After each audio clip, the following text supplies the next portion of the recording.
네, 이 시간 함께 찬송하겠습니다.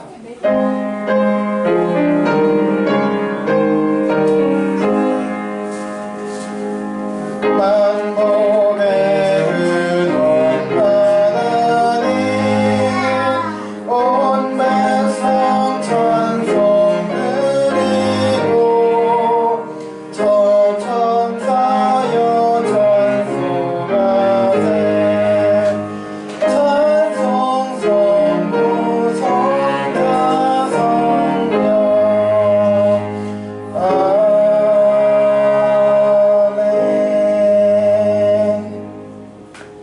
아멘. 이제 함께 사도신조로 우리의 신앙을 고백하시겠습니다. 다 함께 사도신조 고백하십니다. 나는 전능하신 아버지 하나님 천지의 창조주를 믿습니다. 나는 그의 유일하신 아들 우리 주 예수 그리스도를 믿습니다.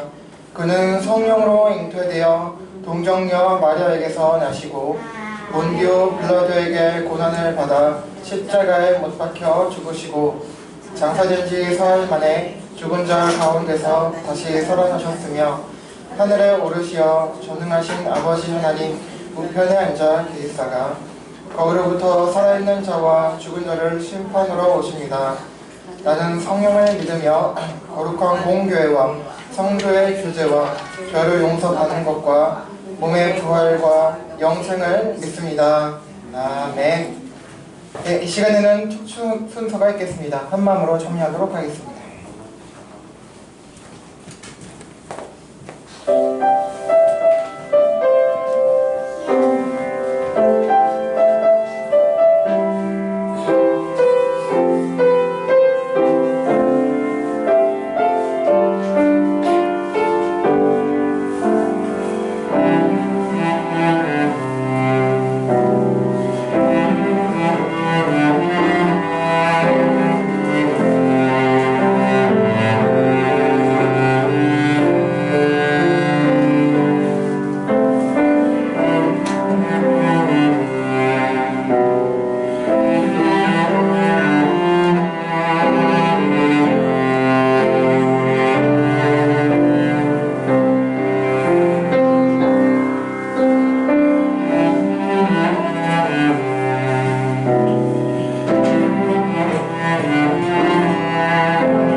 은혜로운 찬양 감사합니다. 네, 샬롬 잘 지내셨습니까? 네, 오늘도 예수님의 사랑과 은혜 그리고 긍휼이 여러분께 가득하기를 바랍니다. 오늘은 누가복음 말씀을 살피면서 그 은혜를 나누고자 합니다. 오늘 본문을 통해 하나님께서 우리에게 이렇게 말씀하십니다. 우리 신약성경 누가복음 말씀 같이 보시겠습니다. 신약성경 누가복음 19장 41절부터 44절까지 총 4절입니다. 신약성경 누가복음 19장 41절부터 44절까지입니다. 신약 130쪽에 있습니다. 신약 130쪽 누가복음 19장 41절 44절까지입니다.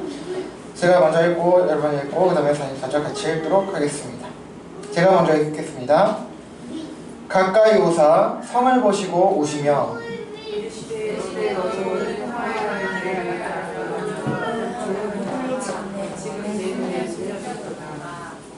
날이 이를지라 내 원수들이 토둔을 쌓고 너를 둘러 서면으로 가두고 또 너 및 그 가운데 있는 내 자식들을 땅에 메어치며 돌 하나도 돌 위에 남기지 아니하리니 이는 내가 보살핌 받는 날을 알지 못함을 인함이니라 하시니라. 아멘. 네, 내용이 조금 어둡죠? 네, 여러분 우리는 지난주 베드로후서 1장 1절부터 7절까지 해서 그리스도인 인생의 끝만이 아니라 시작이기도 한 그리스도인들이 가져야 하는 성품 중에서 사랑을 더해야만이 승리할 수 있다는 것을 함께 나누었습니다. 오늘은 이 사랑이 우리가 살아가는 이 현 세상 속에서 더욱 필요한 이유가 무엇인지 누가복음 말씀을 살피면서 은혜를 나누기를 원합니다. 여러분께서도 국내나 우리나라나 또 국제 여러가지 소식들을 여러가지 매체들을 통해서 듣고 또 접하실 줄로 압니다. 저 역시 국내외 여러가지 소식들을 접하고 있는데요. 그런데 최근 국제 소식들을 접하면서 저 개인적으로 다소간 우려가 되는 지점들이 있었습니다. 또 있습니다. 여러분도 다 아시다시피 러시아의 우크라이나 침략 전쟁은 끝날 듯 끝나지 않고 있고 벌써 3년 이상이 흐르고 있습니다. 또한 중동에서의 갈등도 끝날 기미가 보이지 않습니다. 이스라엘과 하마스 등 이슬람 세력 및 국가 간의 종교 및 영토 분쟁, 그리고 또 과거 아프가니스탄의 이슬람 극단 세력 문제로 인해서 미국이 개입을 했는데 또 전쟁을 했죠. 그리고 일정 기간 통치를 잠깐 했습니다. 그런데 그리고 나서 어정쩡하게 철수를 했죠. 또 그로 인해서 아프간이 또 다시금 혼란에 빠지기도 했습니다. 그리고 우리가 또 잘 알다시피 우리나라 특별히 더 관계해서 캄보디아에 우리나라 국민을 납치되는 사태가 있었죠. 그리고 최근 이란에서 또 시위가 벌어지고 있고 이란 정부가 유혈 진압을 하고 있습니다. 그리고 또 베네수엘라의 대통령의 독재가 있었고 또 그거 관련해서 미국의 베네수엘라를 침략을 했고 또 그 지도자들을 대통령을 납치를 했죠. 그런 사건이 벌어졌고 또 지금도 계속해서 미국 내에 수많은 총기 난사 사건들이 벌어지고 있고 또 얼마 전에도 예전부터 있었던 문제지만 미국 경찰들의 인종차별 및 과잉 진압으로 인한 자국민들을 살상하는 등 여러 사고들이 세계에서 지금 벌어지고 있고 그래서 지금 세계는 매우 시끄럽고 또 불안하고 위험한 상황입니다. 또 이런 불안한 상황 속에서 중국이 대만을 침략할 기회를 호시탐탐 노리고 있다는 소식입니다. 그래도 그나마 우리 국내는 이런 전쟁이라든지 테러라든지 집단적 유혈 사태는 벌어지지 않고 있고 그래서 보안과 치안과 질서가 그나마 잘 유지되고 있어서 아마도 제가 판단하건대 현재 국제사회에서 가장 안전한 나라가 우리 대한민국이 아닐까라고 생각됩니다. 물론 우리나라 역시 크고 작은 사건 사고들이 없지는 않고 또 정치 분야에서 시끄러운 점은 여전합니다. 자, 이렇게 불안하고 위험한 현 사태에 대해서 어떤 전문가의 지적을 제가 보니까 자, 유무형의 갈등과 유혈 사태도 문제이지만 그 흑폭풍으로 세계 각국에 몰아치는 경제적인 타격이 큰 문제로 부상하고 있다는 것입니다. 단적인 예로 우리가 이미 경험한 바와 같이 러시아가 우크라이나를 침략하고 전쟁을 벌임으로 인해서 밀가루라든지 또 석유라든지 그런 거 공급이 차질을 빚게 됐죠. 그래서 세계 전체적으로 식품과 또 그 물가가 상승했던 것을 우리는 경험해 왔습니다.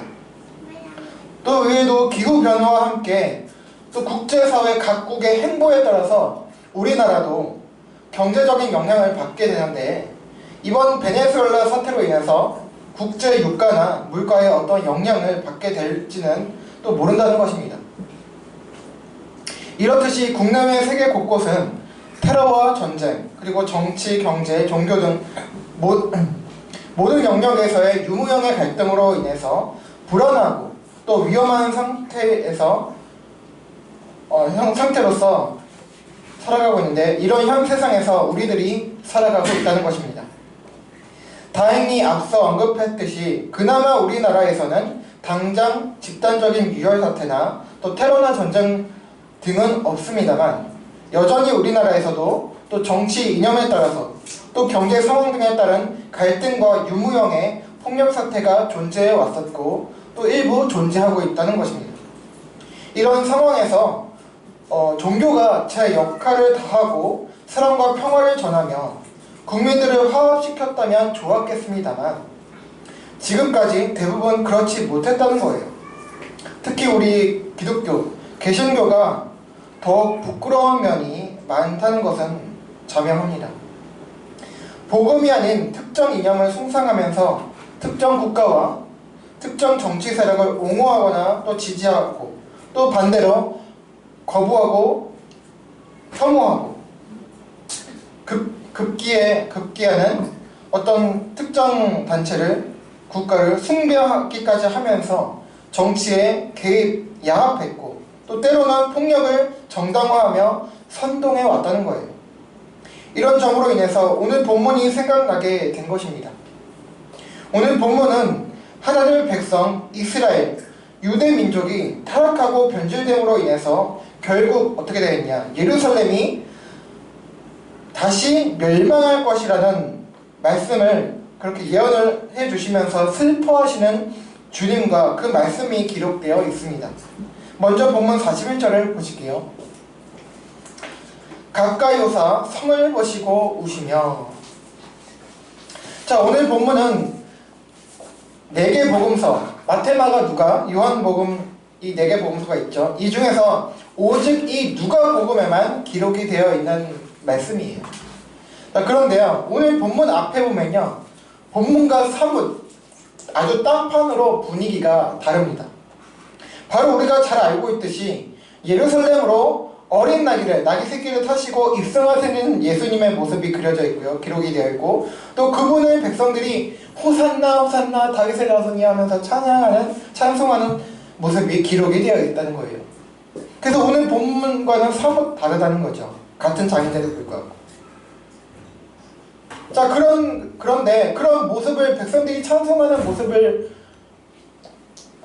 보신 예수님께서는 우리가 생각할 때 아주 기뻐하시면서 좋아하셔야 될 것 같은데, 오늘 본문에서 바로 이어지는 본문이거든요. 오늘 본문에서 갑자기 슬퍼하시면서 예루살렘 성을 보시고 우셨다는 거예요. 그렇다면 왜 우신 것일까? 자신이 곧 십자가에 못 박혀 고통을 받으시면 죽으실 것이기 때문에 우셨을까? 그렇게 생각이 될 수가 있겠죠. 네, 물론 예수님께서는 하나님이시지만 동시에 인간이 되셨고 또 그로 인해 모든 고통과 죽음도 감내하셔야만 했다는 것, 또 그로 인해서 우리가 잘 알고 있다시피 체포되시기 전 겟세마네 동산에서 하나님께 기도했었죠. 하나님, 할 수만 있거든 이 잔을 내게서 거두어 주십시오 라고, 이 잔, 고통, 고난을 거두어달라고, 십자가의 형벌을 거두어달라고 하나님께 그렇게 기도했던 주님을 우리는 이미 알고 있습니다. 그렇게 기도하셨던 분이십니다. 그러나 주님은 물론 역시 자신의 원이 아니라 자신의 뜻이 아니라 하나님의 뜻대로 되길 원하신다고 그렇게 땀이 핏방울이 될 때까지 기도하셨고, 또 그렇게 하나님의 뜻과 자신이 오신 목적을 이루시기 위해서 결국 십자가의 길로 묵묵히 가셨습니다. 따라서 오늘 본문에서 예수님께서 오신 이유로 보기는 어렵습니다. 자, 그렇다면 왜 주님께서 오셨을까요? 이 기쁜 상황에서 자신을 호산나 호산나 다윗의 자손이 하는 찬양하는 그 백성들을 보시는 와중에 왜 성을 보시고 오셨을까요? 자, 그것은 다음 42절에 나와 있죠. 우리 42절 같이 한번 또 한 목소리로 읽어보실게요. 시작. 이르시되 너도 오늘 평화에 관한 일을 알았더라면 좋을 뻔하였거니와 지금 내 눈에 숨겨졌도다. 자, 예수님께서 오신 이유를 42절과 그 이후에서가 알 수가 있는데, 그것은 예루살렘 성이 평화에 관한 일을 알지 못했기 때문이라는 것입니다. 자, 예루살렘 성은 예루살렘의 백성들과 그 지도자들 모두를 가리킵니다. 상징하는 거죠. 즉 이스라엘 백성들, 유대인들을 가리키는 것입니다. 이들이 평화에 관한 일을 몰랐다고 하고 있으신데, 말씀하시는데, 그것은 그들의 눈이 가려졌기 때문이라는 것입니다. 그들이 깨닫지 못했다는 거예요. 그렇다면 그들이 깨닫지 못해서 알지 못했다라는 평화에 관한 일이라는 것은 과연 무엇일까요? 그것은요, 다름 아니라 예수 그리스도와 그분의 복음을 말하는 거예요. 왜 그것이 평화에 관한 일이냐면, 바로 예수 그리스도와 그분의 구속 사역으로 인해서 하나님과 우리 인류가 화목할 수 있게 되었기 때문이에요. 잘 알다시피 우리 인류는 죄인이잖아요. 그래서 하나님께 나아갈 수 없고 하나님과 거대한 담, 눈에 보이지 않는 담이 있었는데 그것을 예수님께서 그 사역을 통해서, 그 희생을 통해서 허물어 주신 거예요. 그래서 하나님과 가까워졌고 다시 회복됐는데 그 관계가, 그렇기 때문에 평화에 관한 일이 이것이라는 것입니다. 즉 하나님과 평화할 수 있는 길을 열어주시기 위해서 오신 분이 바로 예수 그리스도이시며 그렇게 하신 분이시라는 거예요. 그런데 유대 백성들, 대다수 이스라엘 백성들은 그것을 알지 못했다는 거죠. 그래서 주님을 거부했다는 거예요. 대적했다는 거예요. 아니, 조금 전 예루살렘으로 입성하시는 예수님을 보고 많은 백성들이 호산나 호산나 다윗의 자손이여 찬송하지 않았습니까? 우리 주님께서도 그것을 보시지 않았습니까? 그리고 예수님께서 그들을 막지 않으셨고 오히려 찬송하는 백성들을 책망하라고, 시끄럽다고 좀 그만두게 하라고 한 딴지거는 바리새인들에게 오히려 이 백성들이 침묵하면, 찬송하지 않으면 오히려 돌들이 소리 지를 것이다, 눈에 보이는 무생물 돌들이 오히려 찬양할 것이다 라고 하면서 백성들의 찬송을 막지 않으시고 인정하신 주님 아니셨습니까? 그런데 어찌해서 이들이 하나님의 뜻을 모른다는 것일까요? 네, 이들이 예수님을 찬송하는 것 자체는 문제가 없었어요. 그러나 이 찬송하는 많은 수의 유대인들과 지도자들은 대부분이 예수님이 사실 누구신지, 무엇을 하러 오셨는지, 그분의 뜻이 무엇인지 제대로 모르고 있었다는 거예요.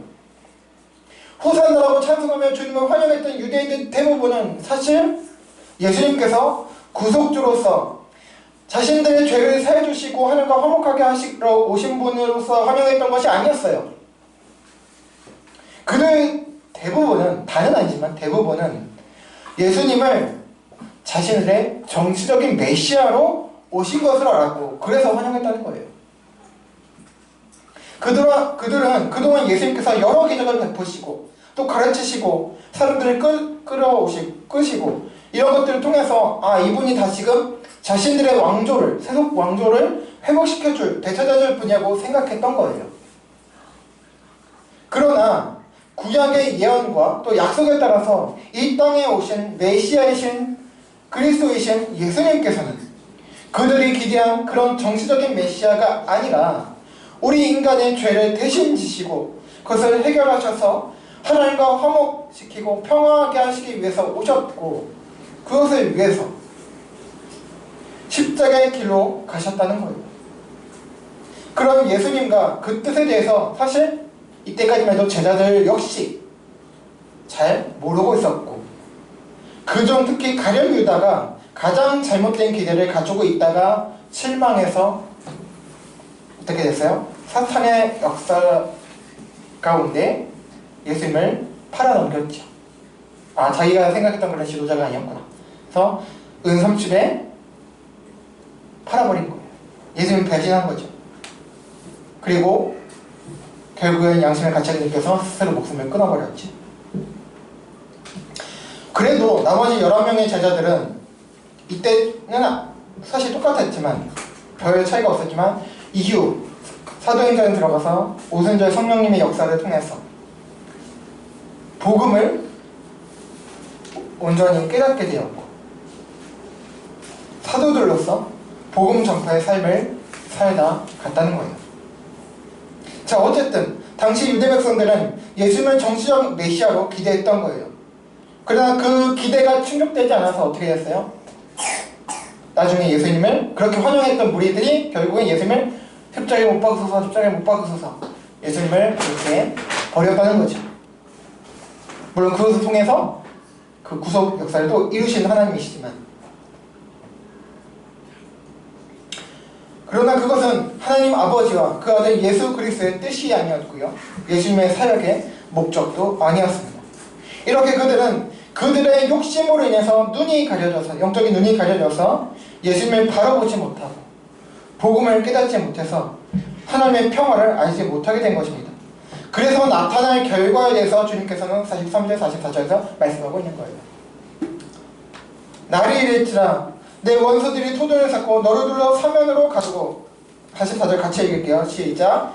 또 너와 및 그 가운데 있는 내 자식들을 땅에 메어치며 돌 하나도 돌 위에 남기지 아니하리니 이는 내가 보살핌 받는 날을 알지 못함을 이념이니라 하시니라.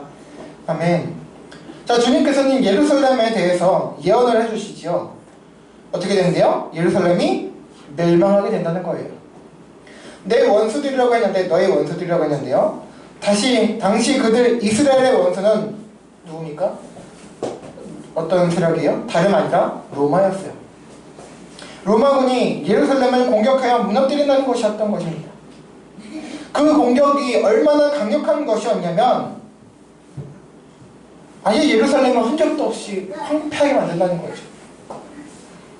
44절에서 말씀하신 바와 같이 예루살렘 성벽이 아예 완전히 무너져서 그 성벽을 이루고 있는, 성을 이루고 있는 그 돌, 벽돌 하나도 두 개 갑자기 겹쳐서 있지 않는, 돌 하나도 돌 위에 있지 않는, 하나도 그 돌 위에 있지 않은 완전히 무너진 상태, 완전히 무너져 파괴될 것이라고 하신 거예요. 이 말씀대로요, AD 70년에 로마의 장군 티투스, 우리 성경에서는 디도라고 나와 있는데 뭐 같은 이름입니다. 헬라식으로는 티투스, 로마식으로는 티투스라고 하고 이제 우리 보통 디도 장군이라고 하는데, 어쨌든 이 장군에 의해서 예루살렘은 함락되어서요 완전히 파괴되었고, 심지어 예루살렘에 있는 그 성전조차도 오늘날 우리가 알고 있는 통곡의 벽만 남아있게 되었습니다. 그래서 완전히 파괴되었다는 거예요. 이것은 그냥 세력 간 다툼으로 인해서 이스라엘 유대인이 진 게 아니고요, 이것은 하나님의 심판이자 징계였던 거예요. 그런데 이것은 이때만이 아니었어요. 자, 이스라엘 백성들은요, 우리가 구약에서 보아서 알고 있듯이 계속 하나님의 뜻을 거역해 왔어요. 출애굽한 이후 광야에서 어땠습니까? 계속 불평번해서 하나님의 뜻을 거역했죠. 우상 숭배했습니다. 금까지 모아서 금송아지 만들고 하나님을 대적했어요. 또 가나안에 입성한 이후에도 어땠습니까? 우상 숭배를 지속적으로 해서 심판과 징계를 당했고, 그래서 하나님께서 주님 잘못했어요, 하나님 잘못해서 구원해주세요 해서 구원을 받고, 근데 또 시간이 아니고 또 잊어버리고 또 배반하고 하나님 떠나고 우상 숭배를 해서 이렇게 배반을 반복하는 것을 우리는 사사기에서 충분하게 볼 수가 있습니다. 또 이후 왕정이 수립된 이후에도 사울왕, 다윗, 솔로몬 이렇게 해서 왕정이 세워진 이후에도 솔로몬 왕 이후에 타락해서 결국 남과 북으로 갈라지고 결국 그 두 왕국도 멸망에 되었는데 그 이유가 뭡니까? 우상 숭배 때문이었다는 거예요. 하나님을 버리고 우상을 찾아가 섬겼다는 거예요. 하나님의 은혜를 잊고 그래서 결국 바벨론 포로로 끌려가죠. 그래서 좀 이제 징계를 통해서 고난을 통해서 이제 백성들 마음이 좀 순결해지고 정말 하나님을 찾게 됐나 싶었는데 포로에서 귀환한 후에 그들은 그들의 죄를 회개하며 하나님의 뜻을 구한 것이 아니라 일시적으로는 회개했지만 그 뒤에 또 좀 가니까 어떻게 했어요? 자꾸 정치적 메시아를 기다리면서 세속 국가들과 물리적으로 싸우려 한 것입니다. 지금 일일이 설명드릴 수는 없지만 여러분 구약 말라기 성경에서 우리는 성경 보면은 바로 한 장만 넘기면 마태복음 신약이 나오잖아요. 그런데 말라기에서 마태복음까지 오기까지 여러분 얼마나 시일이 걸렸게요? 여러분 약 400년의 시간이 그 사이에 존재합니다. 이 시기를 그래서 신학에서는 중간기라고 부르는데요. 이 사이에 정말 여러 가지 일들이 있었습니다. 이 시기에 로마가 이제 이스라엘을 식민지로 삼게 되는 일도 일어나게 된 것이죠. 이제 알렉산더 대왕을 통해서 이제 그리스 이후에 이제 또 로마가 집권을 하면서 이제 이스라엘도 그 식민지가 되는 거죠. 바벨론이 멸망하고 나서 메데 바사 지나서 그리고 아마 여러분 혹시 들어보실 수 있는데 이 중간기에 마카비 혁명이라는 유명한 사건도 이때 일어나게 됩니다. 물론 겉으로는 성전이 뭐 지저분해졌다고 종교적으로 그것을 이제 회복시키겠다고 이제 일으킨 마카비라는 어떤 그 인물이 혁명을 일으킨 사건인데 어쨌든 세속 정부와 싸우게 된 것이에요. 유대 하나님의 사람이라는 사람이. 자 그리고 오늘 본문이 있는 누가복음 19장의 앞부분에 이제 오늘 본문은 아니지만 11절부터 27절에 보면 문화라는 그 동전 그걸 통해서 비유로 해서 예수님께서 말씀해 주시는 게 있는데요. 이 비유에는 역사적 배경이 있어요. 자, 마태복음 2장에도 기록된 헤롯 대왕이 죽죠. 그리고 그 아들 아켈라오가 이제 로마로부터 왕위를 인준받으러 로마 정부로 갑니다. 이때 포악한 그 아켈라오의 왕위 계승을 반대한 유대인들, 아마 유대 종교 지도자들이 주축이 됐을 거예요. 일반 백성들이 무슨 힘이 있고 세력이 있고 돈이 있겠습니까? 지도자들, 물론 유대인들도 백성들 많이 따랐겠죠. 그 유대인들이 로마에 사절단을 보내요. 그 왕국의 황제한테 사절단을 보내서 로비를 벌였고 돈을 하면서 이 아켈라는 안 된다고 뭐 실력이 없고 뭐 여러 가지 핑계를 댔겠죠. 로비를 벌여서 결국 이 일로 인해서 아켈라오는 전체적인 왕이 아니라 유대, 사마리아, 이두메, 이 로마 전체 지역에서 보면 아주 조그만 지역이죠. 이 조그만 지역의 분봉왕, 그 지역만 한정돼서 일종의 제후로서만 등극을 하게 책봉이 되었어요. 더 큰 지역을 통치한 게 아니라 이 유대인들로 인해서 그만큼 세력이 약화됐다는 거죠. 인정을 받지 못했다는 거예요.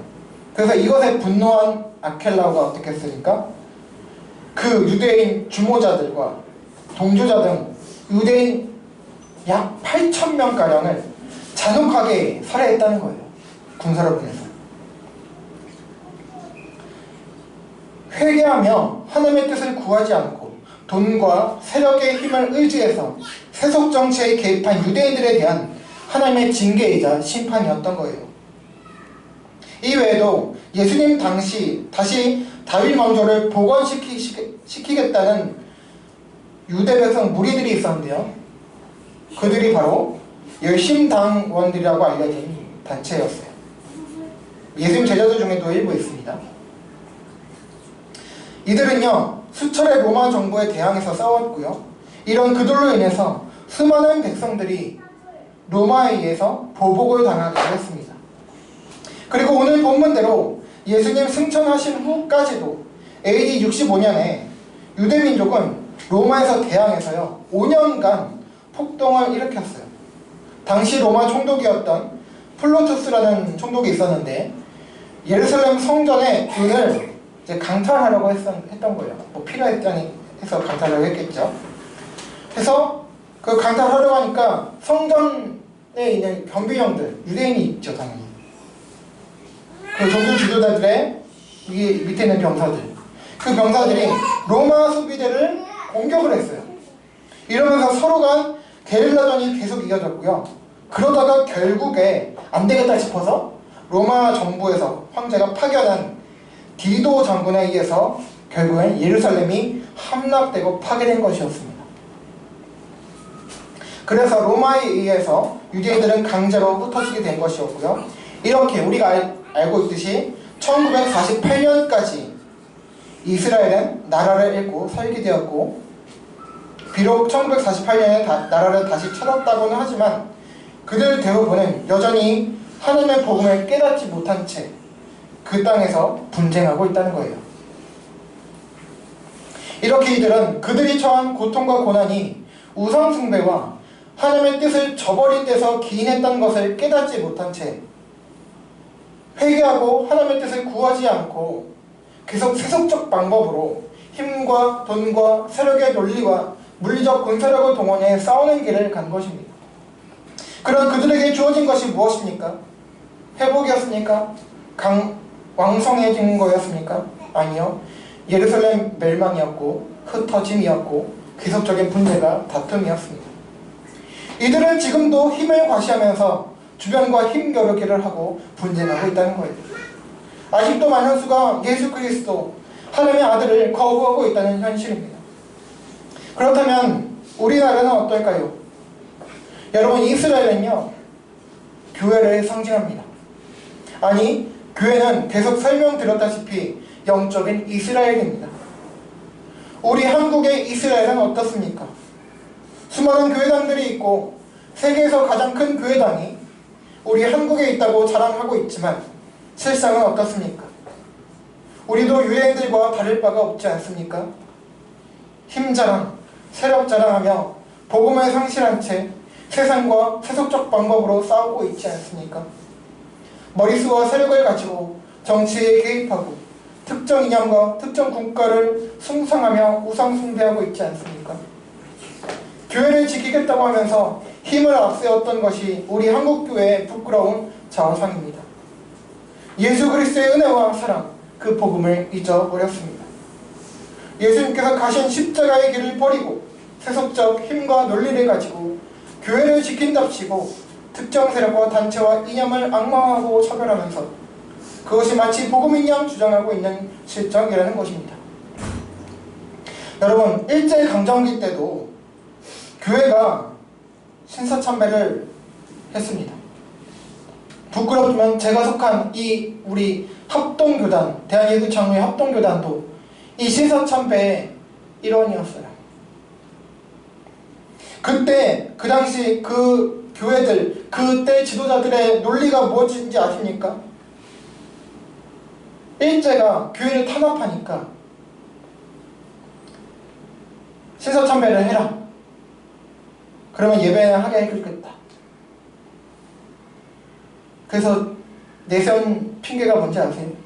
신사참배를 하면서 우리들은 교회를 지키기 위해서 했던 거라고. 그럼 말도 안 되는 논리를 펴면서 변명했다는 거예요. 그러면서 지금도 사실 공적인 회개가 없습니다.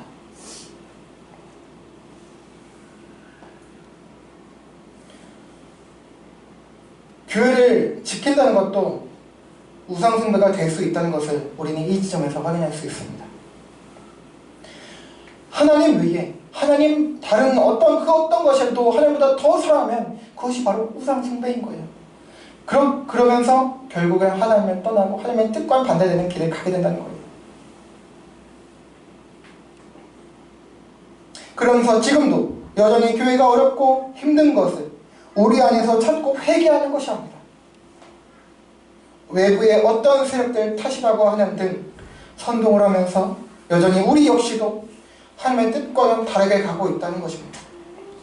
이런 형편이니 오늘 본문 말씀과 같이 어쩌면 우리에게도 곧 하나님의 심판이 예비되어 있을지도 모르겠습니다. 아니, 우리는 이미 그 전조 증상을 보고 느끼고 있습니다. 뭡니까?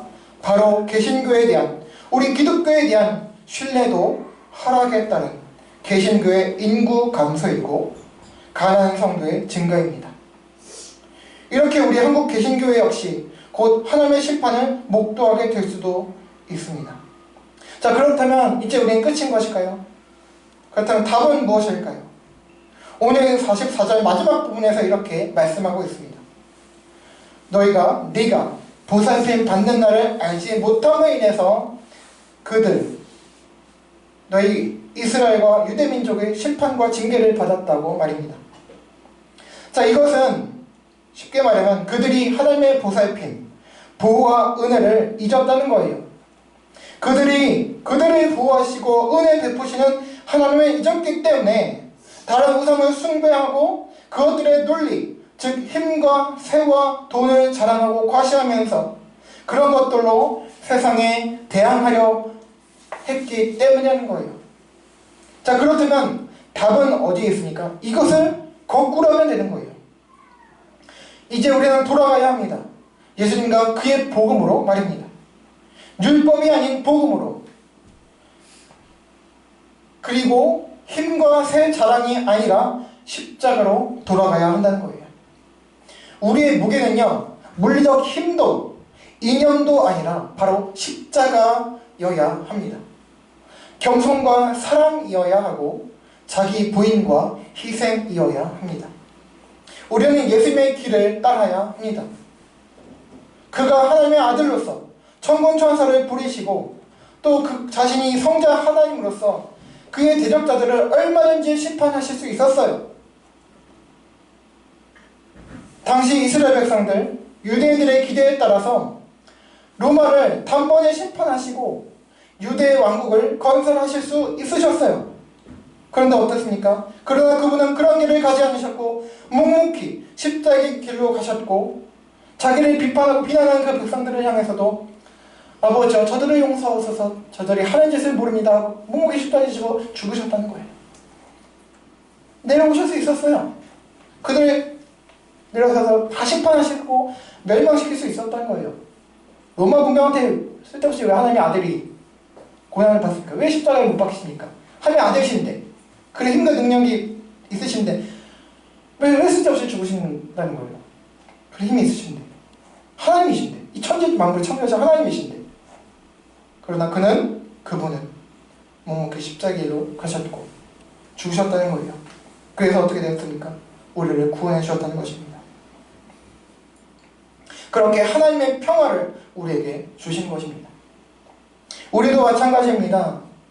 여러분, 초반에 언급드린 바와 같이 현 세상은 이 국내 정세는 불안전하고 위험합니다. 특별히 최근 국제사회가 돌아가는 것을 보면 우리는 종종 위기감이 들기도 하고 불안해지는 것이 사실입니다. 그래서 이런 상황 가운데 사탄은요, 우리의 마음을 흔듭니다. 그래서 두려움을 가져갑니다. 너 이 세상 너무 불안하지 않니? 너 힘이 있잖아. 너 이 기독교 교회 힘이 있잖아. 사람들 많지? 기독교 인구 얼마나 많아? 힘을 가져. 그 대항해. 싸워. 그렇게 유혹한다는 거예요.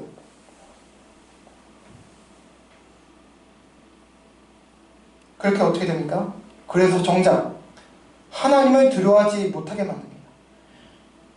하나님을 경외하지 못하게 만들고, 내가 내 힘을 가지고 우리의 힘을 가지고 싸워서 이겨야지 우리가 살아갈 수 있겠구나 하면서 세상 사람이나 단종이랑 똑같이 만들어버린다는 거예요.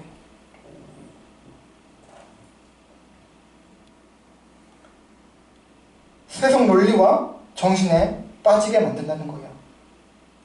그래서 어떻게 됩니까? 복음이 실종됩니다. 십자가가 사라집니다. 십자가를 잊게 만들고, 예수님께서 가신 그 길을, 그거 예수님께서 가신 길이고 우리는 우리 힘대로 살아갈 거야.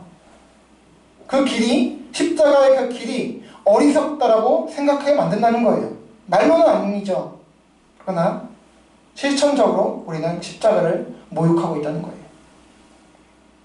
율법주의와 기복주의에 빠지게 만듭니다. 그래서 결국 서로 간에도 판단하고 정죄하고 사랑이 식어지는 거예요. 세속화되게 만들어버립니다. 주 예수가 아니라 가로 열고 주 가로 닫고 주식회사 예수 그렇게 만들어버린다는 거예요. 그리고 사이비 이단 사상이 판치게 되고 거짓 뉴스가 충만하게 되고 음모론 등이 충만하게 되면서 또 그것에 빠지고 또 그것을 새로 생산하는 우리들이 되게 한다는 거예요. 그렇게 우리는 돌아가야 합니다. 어디로요? 십자가와 복음으로 말입니다. 십자가와 복음만이 우리의 갈 길이라는 것을 우리는 반드시 기억해야 합니다. 그럴 때 우리는 복음 전파의 사명을 감당하며 형제사랑과 이웃사랑을 온전히 실현해갈 수 있다는 거예요. 사랑하는 그리스도인 여러분, 세상을 보면 어지럽고 불안한 것이 사실입니다. 그러나 그럴 때에도 우리는 오직 예수님이어야 하고 오직 십자가와 오직 복음이어야 합니다. 그리고 지난주 우리가 나눴던 바와 같이 우리는 오직 사랑으로 시작하여 오직 사랑으로 끝나는 인생이 되어야만 합니다. 왜입니까? 하나님께서 우리를 그렇게 사랑해 주셨기 때문입니다. 이것이 바로 참된 그리스도인의 인생입니다. 왜냐하면 성삼위일체 하나님께서 우리를 그렇게 영원토록 사랑해 주시고 돌보아 주시기 때문입니다. 이 사랑과 은혜, 복음을 믿고 십자가의 능력을 믿고 형제 자매와 이웃을 사랑하는 승리하는 삶을 살아가는 저와 여러분 모두가 되기를 우리 주 예수 그리스도의 이름으로 간절히 소망하고 축원합니다. 아멘. 함께 찬양하고 기도하시겠습니다. 우리 찬송가 340장입니다.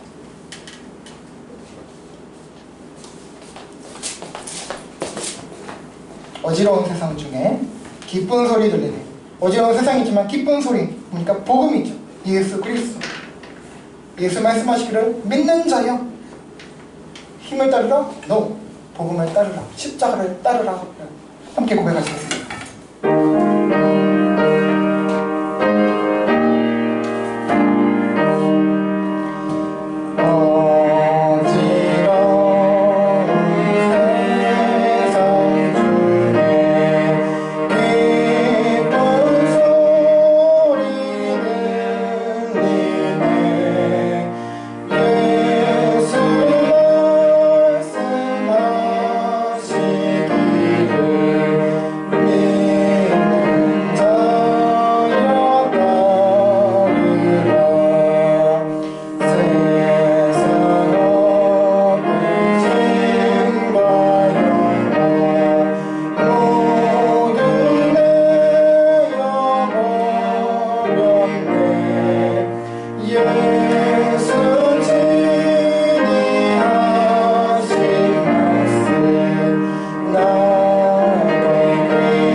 전혀 그런 생각이 없는 것도 문제지만, 그러나 그것이 교회적인 측면에서 또 우리가 어떤 나아가야 할 방향, 그리스도인으로서 세상을 대하는 태도는 아닌 것 같아요. 세상을 이기는 힘은 십자가를 믿는 믿음으로 가능한 것입니다. 복음 안에 있는 거예요. 우리는 힘과 어떤 세와 돈의 논리로 나갈 수 없는 존재입니다. 그래서는 안 되는 거예요. 그건 세상의 방법이지 우리 그리스도인의 예수님께서 가르쳐주신 방법은 아니라는 거예요. 우리도 사람이지 않습니까? 왜 힘을 가지면 안 됩니까? 왜 힘을 가시면 안 됩니까? 라고 할 수 있지만, 그러나 주님께서는 그게 아니라고 말씀하세요. 어떻게 보면 좀 억울하게 생각될 수도 있어요. 그렇지만 주님이 가르쳐주신 길 아닙니까? 주님께서 보여주신 그 본 아닙니까? 좀 억울할 수 있지만 이 희생의 길, 십자가의 길은요, 어쩌면 뭐랄까요? 운명이랄까요? 숙명 같은 거예요. 그 길을 가야만 하고 갈 수밖에 없는 존재, 바로 우리 그리스도인이라는 것입니다. 교회라는 거예요. 그래서 그럴 때 이 십자가의 길로 갈 때 반드시 승리하게 된다는 것입니다. 이 시간 다시 한번 기도할 때에 하나님, 우리 개인은 물론이고 우리 교회 공동체로서 하나님, 혹시나 세상의 방법을 내가 부러워하고 그것을 따르지 않았는지 하나님 돌아봅니다. 하나님, 이제 주님의 십자가의 길을 더욱더 묵상하기를 소망합니다. 그것을 사모하기 원합니다. 사랑하길 원합니다. 내 본성으로는 잘 안되고 사실 반대이지만 하나님, 주님의 길을 따라갈 수 있도록 아버지 도와주십시오. 십자가의 길을 사모하게 해주시고 하나님, 그 길을 따라갈 수 있는, 그렇게 주장하고 나아갈 수 있는 저 자신, 우리 자신, 그리고 우리 교회 공동체, 한국교회가 되게 하시고 세계교회가 될 수 있도록 아버지 도와주시옵소서. 하나님, 세계 정세를 보면서 불안하고 위기감이 들 때 우리도 힘을 가지고 어떻게 살아가야겠구나 하는 마음이 생길 수 있습니다만, 하나님, 그거는 사탄이 주는 마음이라는 것을 확인하게 하시고 그럴 때마다 다시 한번 십자가로 향할 수 있는 저희 모두가 되게 해달라고, 하나님 시간 도와달라고 시간 같이 기도하시고, 여러분 자신과 주변 사람들을 위해서, 우리 이웃들을 위해서, 우리 교회 공동체를 위해서 함께 생각나신 대로 기도하며 나가겠습니다. 기도하시겠습니다. 하나님 아버지 감사합니다. 하나님, 오늘 다시 한번 십자가의 길로 향하시니 감사합니다. 하나님, 우리가 교회에서, 공동체에서 예배할 때마다 성경을 생각하고 읽고 할 때마다, 찬양할 때마다 십자가를 많이 언급하고 복음을 얘기하고 은혜를 얘기하지만, 하나님, 알게 모르게 우리는 혹시나 일상삶에서 그 반대로 가고 있지 않습니까? 하나님, 내가 힘을 가지고 세를 가지고 돈을 가지고 세상에 살아가려면 살아갈 수 있다라고 하면서 살아계신 하나님이 있고 있는지는 아닌지 하나님 다시 돌아봅니다. 하나님, 말로는 살아계시고 나와 함께 있다고 하지만 막상 실제 삶에서는 힘을 인정하고 있지 않는, 부인하고 있는 삶을 살고 있는지 하나님 불쌍히 여겨주시고 우리의 삶을 새롭게 하여주시길 원합니다. 우리의 가슴과 우리의 생각과 우리의 사상과 말과 행동을 새롭게 하여주시길 원합니다. 하나님, 주님께서 살아계십니다. 여전히 그는 동일하십니다. 주님 당신은 동일하십니다. 은혜 베푸신 하나님, 사랑해주신 하나님, 우리를 여전히 사랑하시는 하나님 아버지, 때로는 징계하시고 고난은 허락하시지만 그러나 우리를 사랑하시는 하나님을 기억할 때에 우리가 십자가로 가지 못할 바가 아님을 하나님 다시 한번 확인합니다. 하나님, 우리가 이 십자가의 길을 갈 수 있도록 아버지가 힘주시고 용기 주시고 주의 우리 마음까지 사랑의 마음 도와여 주시옵소서. 우리 안에 사랑이 없습니다. 형제 자매에 대한 사랑이 없고 이웃에 대한 사랑이 없습니다. 하나님께서 처음 오신 이 세계에 대한 긍휼함이 없습니다. 하나님 불쌍히 여겨주시고 하나님 아버지에게 십자가의 길, 예수 그리스도의 길을 따라서는 우리를 통해서 하나님, 이 세계가, 세상이 회복되게 하여 주시고 우리 가정이 회복되게 하시고 우리 사회가, 직장이 회복되게 하시고 우리 교회 공동체가 회복되는 그것을 목도함으로 인해서 하나님, 예수 그리스도의 사랑이, 하나님의 사랑이 승리의 길이라는 것을 확인할 수 있도록, 그래서 우리 안에 기쁨과 찬송과 감사가 날마다 넘칠 수 있도록 아버지가 도와주시고 사랑 없고 평화 없는 이 세상에 그 사랑과 평화를 전할 수 있는 그런 멋진 복음 전파자들이 다 될 수 있도록 아버지여 우리를 도와주시고 인도하여 주시옵소서. 하나님 아버지, 오늘 한 분 한 분 저를 통해서 각 신념 가운데 아버지의 사랑을 충만하게 부어주시고, 하나님 힘들고 지쳐서 하나님 그 사람 오늘 메말로 갈 때 십자가를 묵상함을 통해서 십자가가 생각나게 하셔서 하나님 이길 수 있도록 아버지가 도와주시옵소서. 하나님 감사합니다. 하나님 감사합니다. 하나님, 오늘 조금은 어렵고 부담스러운 말씀을 통해서 함께 은혜를 나눴습니다. 하나님, 오늘 말씀을 통해서 저를 꾸짖고 화내시는 것이 아니라 하나님, 너희가 이렇게 되기를 다시 돌아오길 원한다라는 그 주님의 안타까운 심정이 하나님 우리들에게 느껴지고 보여지기를 소망합니다. 하나님, 이것 또한 주님의 큰 사랑 가운데 주신 것을 압니다.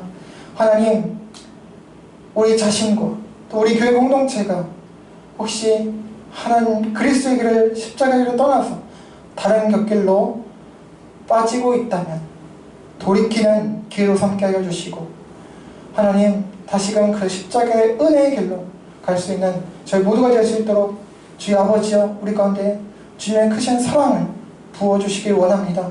우리를 붙잡아 주시길 원합니다.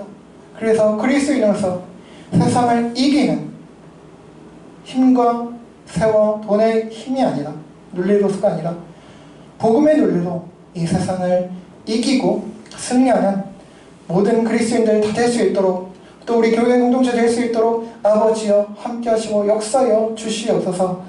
하나님, 그러기 위해서 항상 우리 가운데 소망이 넘치게 하시고 사랑이 넘치게 하시며 주님을 끝까지 신뢰하는 그런 온전한 믿음이 있을 수 있도록 아버지여 도와주시옵소서. 하나님, 이런 삶을 살아가는 가운데 여러가지 삶의 모든 여러가지 문제들로 실험할 때에 하나님 아버지 붙잡아 주시고 또 도와주시고 합하시거든 그 문제를 해결하시고 감하여 주셔서 하나님 지쳐 떨어지지 아니하도록, 낙심하지 아니하도록 아버지여 은혜와 긍휼을 베풀어 주시옵소서. 감사하며 이 모든 말씀 예수 그리스도의 이름으로 간절히 기도합니다. 아멘. 네, 감사합니다. 네, 오늘 특주 주신 두 분 감사합니다. PPT 공사 감사합니다. 네, 오늘 시간은 우리 원진영 요옥경 성님께서 제공해 주셨습니다. 감사합니다. 네. 건강이 안 좋으신 분들 많이 있는데 위해서 함께 기도해 주시기 바랍니다. 예배에 함께 해주시고 예배에서 섬겨주신 모든 분들께 감사를 드리고요. 예배 후 식사가 준비되어 있으니 교제 시간 함께 가져주시기 바랍니다. 계속해서 우리 서로와 이웃을 위해서 기도하는 공동체 되기를 바랍니다. 네, 다른 거 없는 주부를 참조해 주시기 바라고요. 함께 자리에서 일어나시겠습니다. 우리 주님께서 가르쳐주신 주기도만 하고 찬송하고 축도로 예배 마치겠습니다. 함께 주기도만 하시겠습니다. 시작. 하늘에 계신 우리 아버지, 아버지의 이름을 거룩하게 하시며 아버지의 나라가 오게 하시며 아버지의 뜻이 하늘에서와 같이 땅에서도 이루어지게 하소서. 오늘 우리에게 일용할 양식을 주시고 우리가 우리에게 잘못한 사람을 용서하여 준 것 같이 우리 죄를 용서하여 주시고 우리를 시험에 빠지지 않게 하시고 악에서 구하소서. 나라와 권능과 영광이 영원히 아버지의 것입니다. 아멘. 찬송하겠습니다.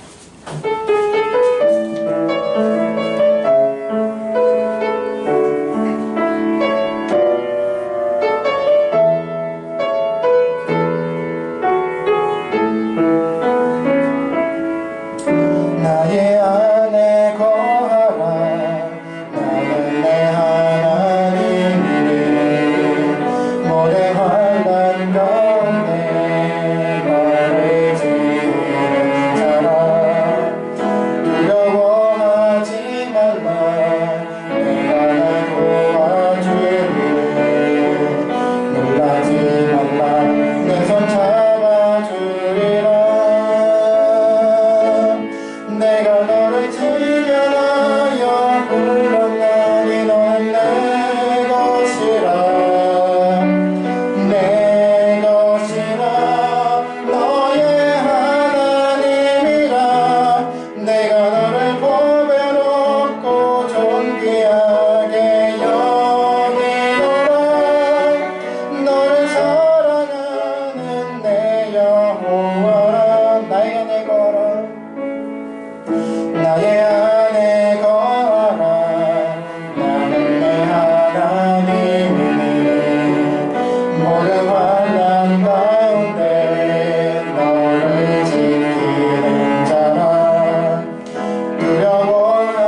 하나님 아버지의 영원하신 사랑과 성령님의 내주, 감화감동, 교통, 위로, 회복, 인도, 동행하심이 평화롭지 못한 현 세상 속에서 여러 혼란과 불안과 걱정, 두려움이 찾아올 때 우리의 요새와 반석과 길이 되신 우리 주 예수 그리스도와 그분의 은혜와 사랑의 복음인 말씀으로 돌아가 십자가를 붙들고 그렇게 우리에게 주어진 일상의 삶을 하나님을 사랑하고 형제 자매인 이웃을 사랑하여 승리하며 살아가길 다짐하고 소망하는 모든 그리스도인들에게 영원토록 함께 있을지어다. 아멘.